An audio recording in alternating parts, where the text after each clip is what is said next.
जम्मू कश्मीर प्रदेश Congress committee आज press club Jammu में आके अपना प्रदर्शन जो है आज इन्होंने रजिस्टर किया। रीज़न ये था कि स्टेट लैंड का जो फरमान रिसेंटली जम्मू कश्मीर एडमिनिस्ट्रेशन की तरफ से आया कि हम स्टेट लैंड जो है वैकेट करवा रहे हैं, और रोशनी के अंडर भी जो बड़ा कंट्रोवर्शियल चीज़ आजकल चल रही है कि जो लैंड रेगुलराइज हुई है या जिन्होंने अवैध कब्जे किए हैं लैंड पे उनको वैकेट कराया जाएगा। और इस ज़िम्न में कुछ फरमान भी डिफरेंट डिस्ट्रिक्ट्स में तहसीलदारों के द्वारा या एसडीएम जो सब डिस्ट्रिक्ट मैजिस्ट्रेट है उनके द्वारा भी जारी किए गए कि आप एक हफ्ते जो है अपने तामीरात जो है वो हटाए, या उसके बाद अगर हम हटाते हैं तो उस देखी ऑल्दो कि अभी ग्राउंड पे क्या हुआ वो अभी दूसरी कहानी है। लेकिन आज कांग्रेस के जो वर्कर्स है, कांग्रेस के कुछ लीडर्स जो है यहाँ पे प्रोटेस्ट क्यों कर रहे हैं इस स्टेट लैंड के इशू पे, उनसे बात करते और जानते हैं।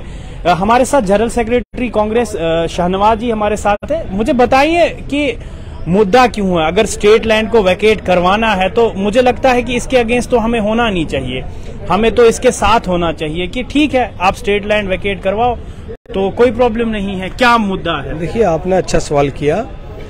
बिल्कुल स्टेट इंक्रोचर्स जो हैं, जो लैंड माफिया है, उसको दूर करना चाहिए, हम उसके साथ हैं। लेकिन आपको फर्क समझना होगा, लैंड इंक्रोचर और एक जिसका लैंड का राइट है उसके फर्क को समझना होगा।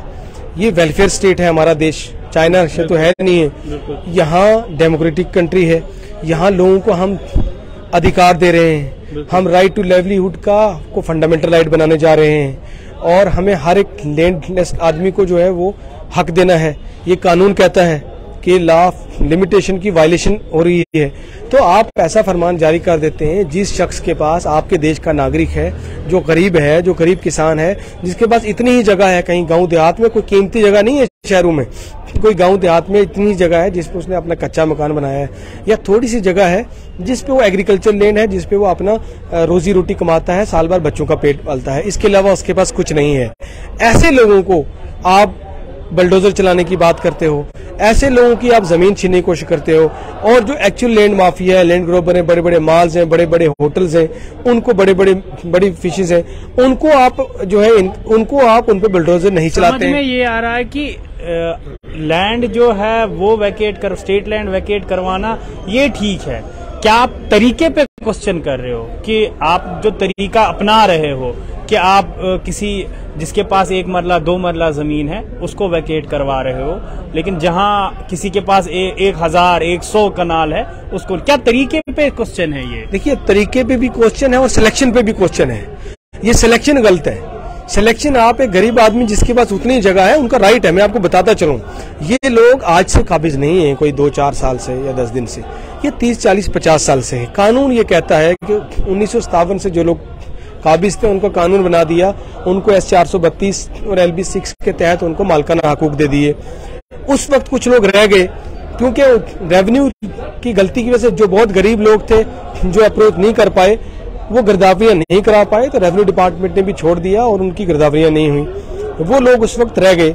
बाद में रोशनी एक्ट सरकार ने ही कहा कि ये लोग कुछ बच गए, इनका हक है, तो इनको रोशनी एक्ट के तहत इनको फायदा दे दिया जाए। उनको रोशनी एक्ट के तहत फायदा दिया।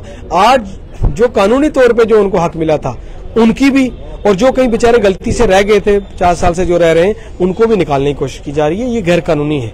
आप देखिए, एक किराएदार भी एक मालकाना जमीन जो है, आप किसी की मालकाना जमीन भी अगर आपने कहीं लीज पे दी है या आपने उसको जो है किराएदार को दिया है, तो आप कुछ साल बाद उसकी वो एकदम से नहीं, उसको भी सरकार ने कानून ने हक दिए हैं। तो ये इन लोगों का हक है कि इनकी है इतनी सी लैंड है, इनको सरकार को मालकाना हकूक देना चाहिए, उसको रेगुलराइज करना चाहिए। सरकार ने क्या किया है कि उन जो एक्चुअल लैंड इंक्रोचर्स का से ध्यान हटाने के लिए, क्योंकि कोर्ट का प्रेशर है, गरीब लोगों पे अटैक करना शुरू कर दिया। कल को सरकार की रणनीति इसमें चेंज होती है।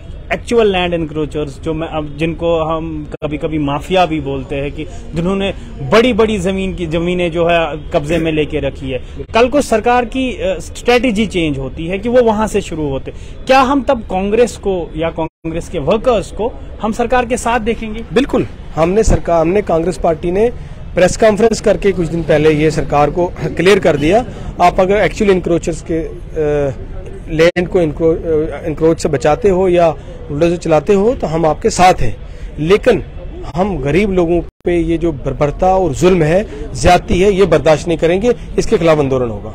अगर अभी तो कुछ फरमान मैंने पीर पंचाल एरिया हो या खिते चनाब एरिया हो कि वहाँ के एसडीएम और जो तहसीलदार है उन्होंने फरमान जारी किया कि 1 हफ्ते के अंदर या 31 जनवरी से पहले आप ये अपने कब्जा जो है वो हटाए, नहीं हटाते हो तो सरकार खुद हटाएगी और उसका पैसा भी इनसे लिया जाएगा।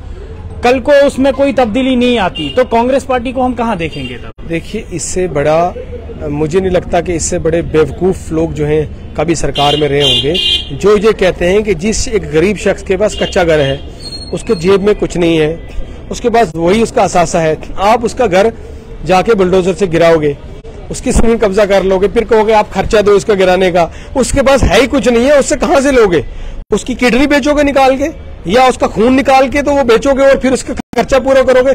कैसे बेवकूफ लोग हैं और कैसे कैसे फैसले करते हैं। मुझे तो दुख होता है कि इस तरह की सरकार है, इस तरह के ब्यूरोक्रेट जो है वो इस तरह के फैसले लेते हैं। पूछना चाहूंगा कि इल्जाम का आंसर आपसे जानना चाहूंगा कि कहा जा रहा है कि अभी कांग्रेस पार्टी जो है इसलिए सड़कों पे है क्योंकि कल को जो है ये इस जिम्मे में आ रहे हैं, क्योंकि इनमें से कुछ है कि इल्जामात है कि ये इनके घर तक जो है ये बुलडोजर पहुंचेगा, तो इस वजह से वो बौखलाहट के शिकार है, ये नहीं चाहते कि इस कानून पे अमल किया जाए और तभी आए सड़कों पे। इसका जवाब चाहूंगा आपसे। उनसे पूछिए बीजेपी वालों से कि आप लिस्ट जारी करें किसके बड़े बंगले हैं, उनसे पूछिए कि जो आपके पुराने बीजेपी के नेता और कुछ जो नए बीजेपी ज्वाइन किया अपना बिजनेस बचाने के लिए, उनके होटल, उनके बंगलों, उनके माल खड़े हैं, उन पे कब बुलडोजर चलेगा? और जो दूसरों का बात कहते हैं, आप तो करिए, हम तो साफ कह रहे हैं आप कार्रवाई करिए ना, सरकार है आपकी, हमारे हाथ में तो नहीं है कंट्रोल, आपके हाथ में, चलाइए ना, कौन रोक रहा है? आप दूध का दूध पानी का पानी हो जाएगा, लेकिन उनको पता है कि उसमें वही फंस रहे हैं, इसलिए ये उल्टे पुल्टे बयान देते हैं। हमारा सिर्फ एक ही मौकफ बिल्कुल साफ है, गरीब लोगों को मत टारगेट कीजिए, उनका हक उनको दीजिए, बाकी आप लैंड एनक्रोचर्स पे बुलडोजर चलाइए। बहुत बहुत शुक्रिया। हमारे साथ थे जनरल सेक्रेटरी कांग्रेस के जो शाहनवाज, उन्होंने डिटेल्ड बात इसमें कही कि देखिए आपके रणनीति पे, आपके तरीकेकार पे एक सवाल है कि अगर जो एक्चुअल लैंड एनक्रोचर्स है उनसे अगर आप ध्यान हटाने की कोशिश कर रहे हो तो ये आप बहुत बड़ा गलत कर रहे हो, क्योंकि आप वहां पे गरीब लोगों से जिनके पास कुछ 1-2 मरला जमीन है उनके घर हटवा रहे हो, जिनके पास और कुछ नहीं बचा है उनको सड़क पे ला रहे हो। अगर आपको स्टेट लैंड वैकेट करवानी है तो जो बड़े बड़े एनक्रोचर्स बैठे हैं, माफिया बैठा है, आप उनके घर जाइए और लिस्ट इजरा करें, हमें उससे कोई प्रॉब्लम नहीं है। आप लिस्ट पब्लिसाइज करें और देखें कि किसके पास कितनी जमीन पड़ी हुई है।